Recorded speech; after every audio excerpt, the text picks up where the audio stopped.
Videomuza sponsor olduğu için Altium 365'e teşekkür ederiz.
Altium 365 ile geleceği tasarlayın.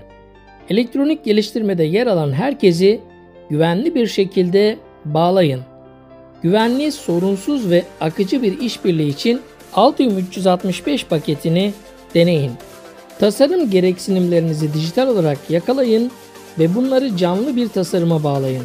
Altium 365 tercih edilen araçlar arasında çift yönlü veri alışverişi ile gerçek ortak tasarımı mümkün kılarak elektrik, makina, simülasyon mühendisleri arasında sorunsuz işbirliğini kolaylaştırın.